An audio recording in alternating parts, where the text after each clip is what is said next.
Bien, y llegamos al momento del desarrollo de la inteligencia que tiene que ver con el operatorio concreto. Estamos hablando de un niño de más o menos 7 años que ya ha comenzado el proceso de educación primaria, digamos, y este momento es muy importante porque ya les vengo repitiendo y recalcándolo en varias oportunidades. Es un momento en el cual empieza el niño a tener un pensamiento reversible.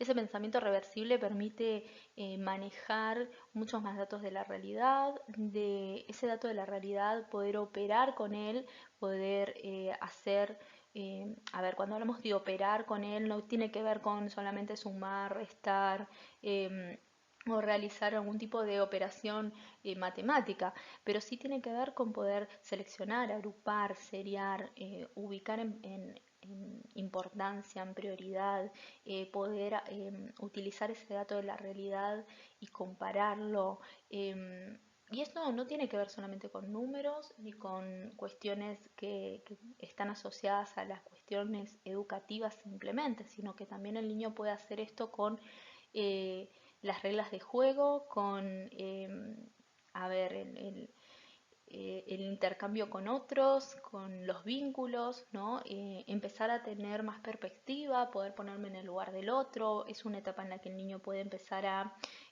cuando uno le dice, bueno, a ver, la otra persona le molesta o le duele lo que vos haces o lo enoja, empezar a comprender mucho más lo que significa el tener que compartir reglas, el tener que pasar tiempo juntos, el querer pasar tiempo juntos por el hecho simplemente de compartir con el otro momentos. Y entonces empieza a tener otro tipo de vínculos y de manejo de la realidad y de noción de la realidad que no es el que estaba teniendo antes de la reversibilidad. Bien, ¿qué conceptos yo acá los pongo como importantes para que ustedes puedan revisarlos en los textos, buscar su significado un poco más en profundidad, poder manejar estos conceptos de una manera acorde y comprenderlos? Em, por un lado, lo que significa una operación. Una operación, desde este punto de vista cognitivo de Piaget, es una transformación interiorizada. Nosotros, si bien no lo vimos, pero en las clases yo los mostré, Piaget utilizaba transformaciones de sustancias, o sea, ya sea masas, líquidos, para poder comprender si el niño podía o no sostener esa transformación en el pensamiento y poder dar una respuesta adaptativa acorde a lo que se le estaba preguntando, eh, válida y si podía, digamos, tener reversibilidad en ese pensamiento, de poder ir y volver con el pensamiento.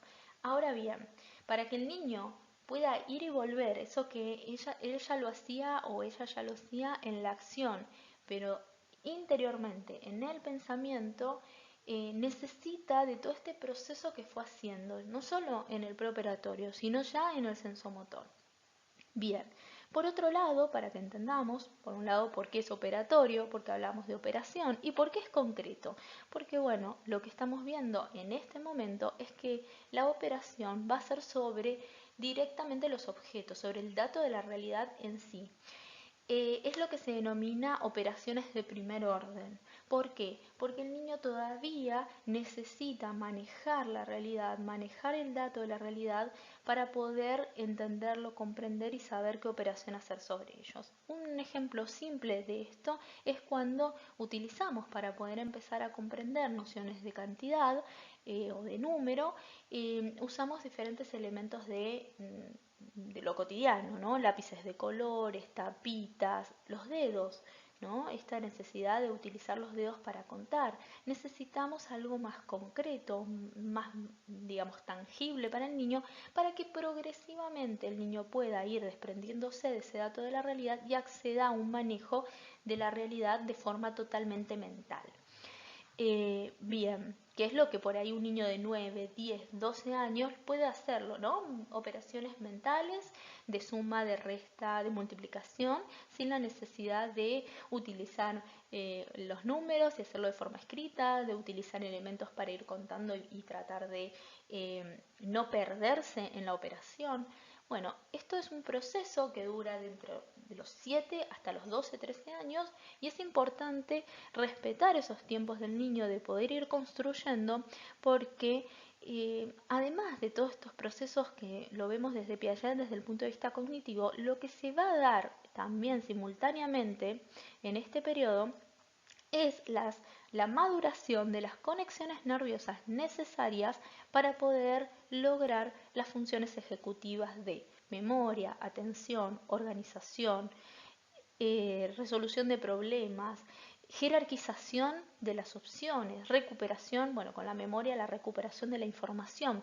Y esas, digamos, conexiones nerviosas que son propias y que están ubicadas en el lóbulo frontal, que son las que intervienen en lo que tienen que ver con las funciones ejecutivas, maduran mayoritariamente en este momento del desarrollo.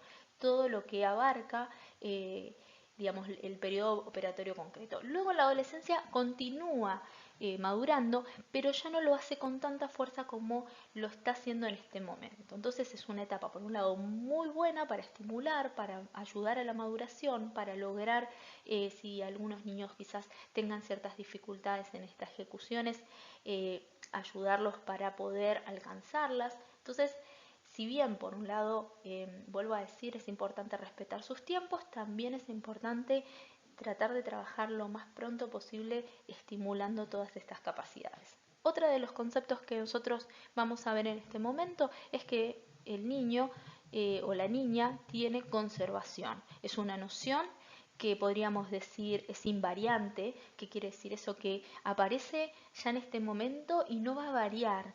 El niño va a mantener esa noción de conservación a lo largo de su desarrollo y esa noción de conservación lo que implica es que dos acciones sucesivas se van a coordinar en una sola, ¿sí? Eso es lo que significa esto de que haya conservación. Cuando nosotros decimos que hay conservación de sustancia porque el niño puede responder porque no le agregaste ni le quitaste nada, le puede responder porque si vuelvo sobre mis pasos, entonces vuelvo al punto inicial, hay lo mismo, o puedo decir porque hay coordinación de las variables y entonces hay compensación entre estas variables y estas otras. Y cuando estoy hablando de estos ejemplos, tienen que ver con los ejemplos de, por ejemplo, trasvasamiento de líquidos en envases diferentes, o estoy hablando de transformar las masas, ¿no? Unas masas de estas que se usan para jugar.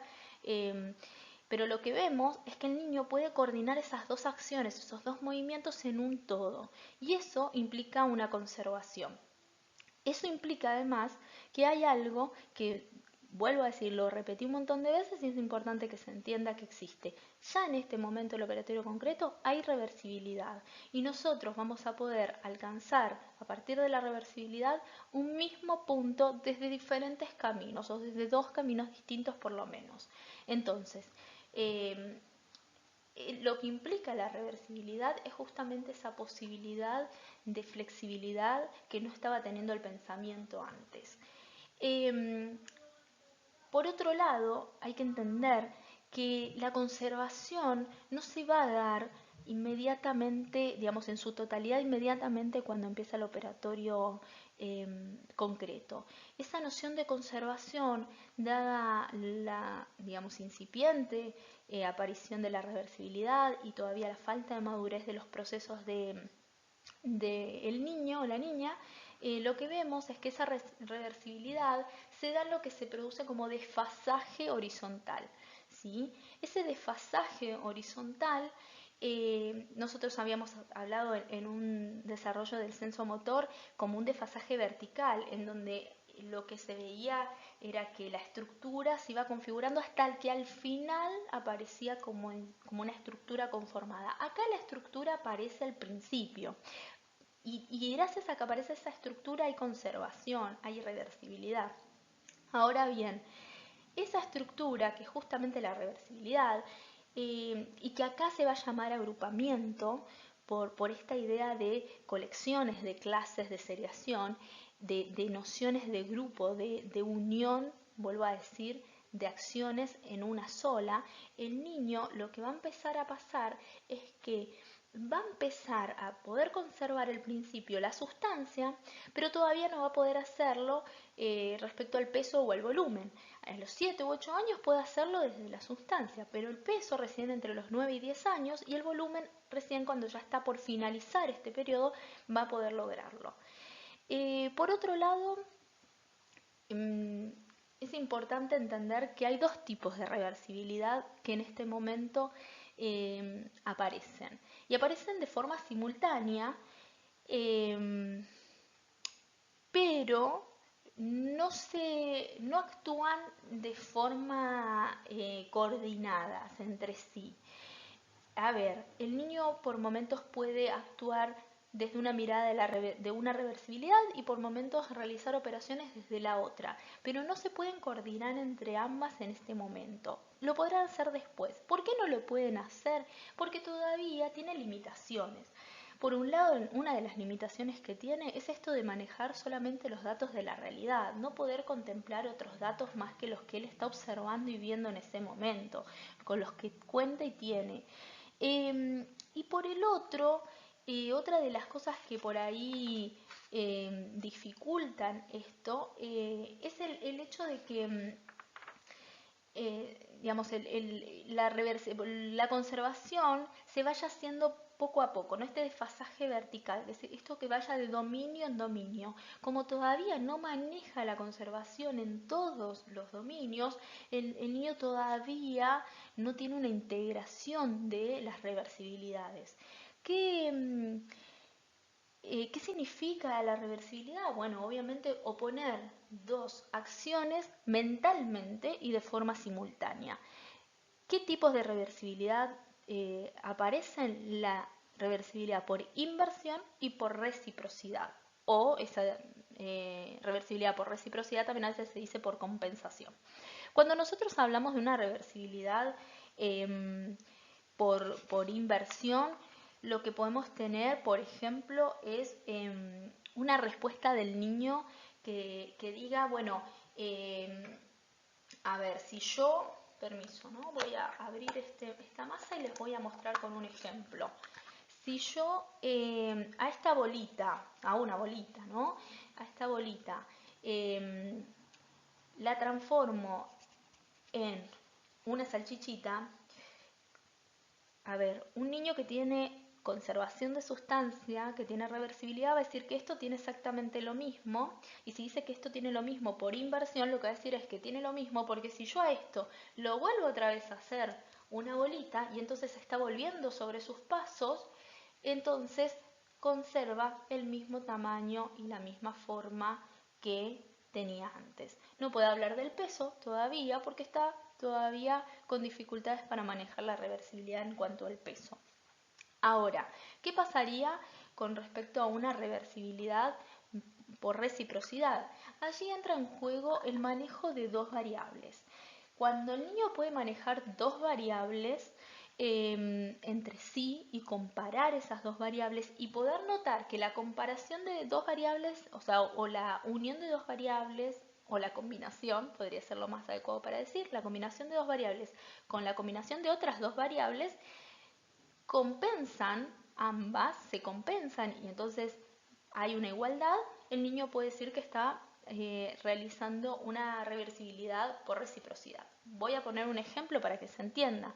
Si yo pongo un líquido en un vaso que es bajo pero ancho y pongo la misma cantidad de líquido en un vaso finito pero alto, yo lo que estoy teniendo es compensadas por sus dimensiones tanto la amplitud como la altura. Entonces, aun cuando cambie perceptivamente las formas de los vasos, la cantidad, y perceptivamente esa cantidad se vea en uno más abajo que en el otro, la cantidad está conservada porque las variables se compensan entre sí. Esto para que se entienda.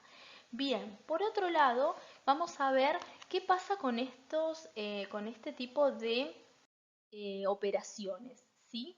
Nosotros dijimos que en esta etapa justamente el niño puede operar con la realidad y vamos a ver que hay dos tipos de operaciones que puede hacer. Las operaciones lógico-aritméticas o lógico-matemáticas que tienen que ver con operaciones que podemos hacer sobre elementos discontinuos. Cuando hablamos de elementos discontinuos, tiene que ver con elementos que podemos partir, ¿sí? Elementos que podemos partir o contar.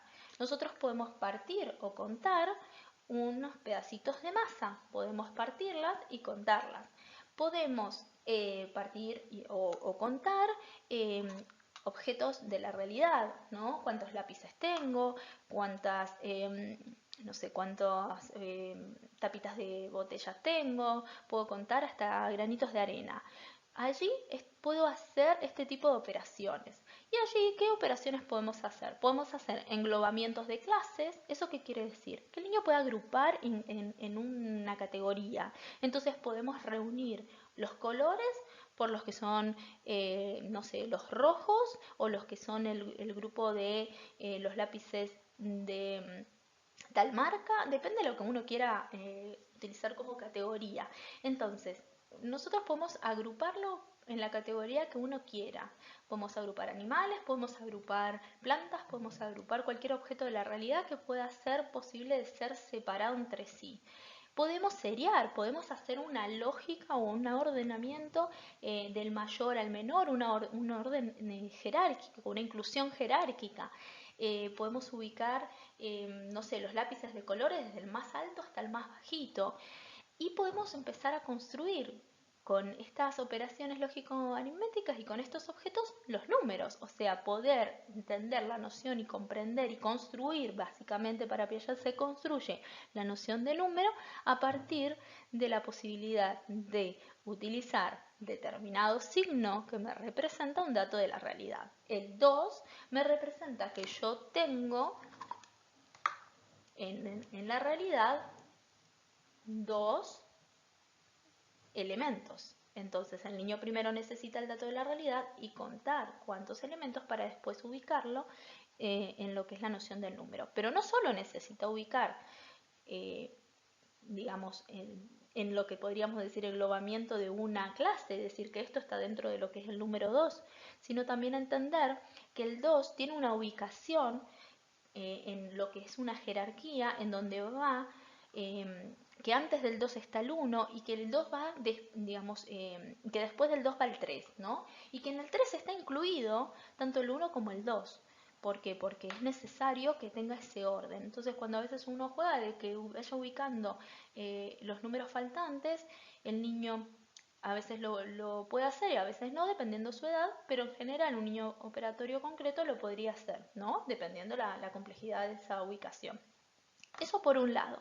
Y por el otro, para poder ir como terminando de hablar de lo que es las operaciones, lo que vamos a observar es que el niño, además de las operaciones lógico-matemáticas, además de lo que tiene que ver con a ver, los englobamientos de clases, lo que tiene que ver con la clasificación, el ordenamiento jerárquico y la noción de número, que además en estas van a intervenir de diferentes maneras y va a lograr dentro de la misma diferentes conductas según qué tipo de reversibilidad el niño va usando. Entonces, quizás pueda lograr clasificar de una manera utilizando la inversión o la reciprocidad, y lo mismo así con la seriación. Pero otra de las operaciones que puede lograr hacer son las operaciones infralógicas. En este caso, cuando hablamos de operaciones infralógicas, estamos hablando de operaciones que, digamos, tienen que ver con elementos continuos. ¿Eso qué quiere decir? Que en estas operaciones puntualmente, el niño va a manejar elementos de la realidad que no puede partir, que no puede, digamos, separar, excepto si puede elaborar una unidad de medida. Eso lo podemos incluir acá, al espacio, al tiempo, a la velocidad, ¿sí? A los líquidos. Entonces, para poder lograr la medición, la poder operar, digamos, sobre ellos, necesita medirlos, necesita tener una unidad de medida, esa unidad de medida poder comprenderla y poder, digamos, actuar sobre esos elementos a partir de esa unidad de medida. Entonces nosotros podemos sumar 1 kilo más 1 kilo porque primero necesitamos tener la unidad de medida de 1 kilo, saber qué es 1 kilo y poder diferenciar 1 kilo de 1 gramo o de 1 tonelada. Entonces, cuando el niño aprende lo que es 1 centímetro, 1 milímetro, 1 kilómetro o 1 metro, estamos enseñándoles las unidades de medida que le permita después operar sobre la realidad, sobre ese tipo de realidades de forma adecuada. Obviamente que al principio el niño necesita como unidad de medida cosas conocidas, entonces quizás no antes de introducir al niño en las escalas o en los tipos de lo que es la métrica, vamos a utilizar cuestiones más cotidianas, más podríamos decir cercanas a la realidad del niño, ¿no? Entonces, en vez de usar una regla en donde tiene un montón de números, tal vez usemos la regla, pero esa regla está usada en su totalidad y contemos cuántas reglas entran en este espacio. No contamos cuántos centímetros. Entonces, es importante que poco a poco, a medida que va madurando su estructura psíquica, el niño pueda ir incorporando estos nuevos datos de la realidad. Bueno, por último, como para poder ir cerrando el tema de lo que es el operatorio concreto, vamos a decir que las limitaciones que nos encontramos en el operatorio concreto tienen que ver con limitaciones con respecto a la forma y con respecto al contenido. Las limitaciones con respecto a la forma tienen que ver con esto que yo les decía, que el niño en el operatorio concreto necesita manejar los datos de la realidad actuales. Le cuesta mucho manejar datos que por ahí no puede ser de forma tangible para él, digamos, una manera de manipularlos, pero a medida que el niño va avanzando, o sea, no quiere decir que el niño no puede pensar y no puede imaginar y no puede pensar a futuro, pero cuando tiene que operar, cuando tiene que, digamos, trabajar sobre un dato de la realidad, el niño solo se queda con la información que posee. Entonces no es que puede incluir su pensamiento otras opciones que quizás no está teniendo en el momento o está manejando. Entonces eso también limita mucho el hecho de que las reversibilidades puedan actuar de forma conjunta. Las limitaciones con respecto al contenido tienen que ver con que va avanzando lo que yo les decía de dominio en dominio y entonces se produce ese desfasaje horizontal que lo lleva a que las nociones de peso, de sustancia, de peso y de volumen se den en momentos diferentes. El niño va a poder ir manejando poco a poco esos diferentes dominios y la conservación de diferentes dominios, pero es necesario que vaya madurando su estructura para que lo pueda lograr. Por otro lado, algo que lo dije al pasar, esto de que los datos de la realidad son con los cuales él puede operar y que eso lo lleva a que cuando hablemos de operaciones en el operatorio concreto estemos hablando de operaciones en primer orden y que además el niño el niño o la niña queda todavía muy limitado a lo real por sobre lo posible. En el operatorio concreto, lo posible queda subordinado a lo real. Y por último, así ya sí cerramos este operatorio, posee un equilibrio móvil. ¿Qué quiere decir esto que posea un equilibrio móvil? Lo que yo les venía repitiendo ya cuando estaba hablando del preoperatorio. Un equilibrio móvil implica que el niño puede mantener asimilación y acomodación a una distancia, digamos, equilibrada, igual, en donde estas dos operaciones que son antagónicas pueden actuar en simultáneo y complementándose, y en donde el niño puede tener un equilibrio que es activo. ¿Eso qué quiere decir? Que a pesar de, digamos, de que la situación de un equilibrio pareciera ser que implica que se ha llegado a un estado, ese estado siempre está en constante búsqueda de equilibración nuevamente, ¿no?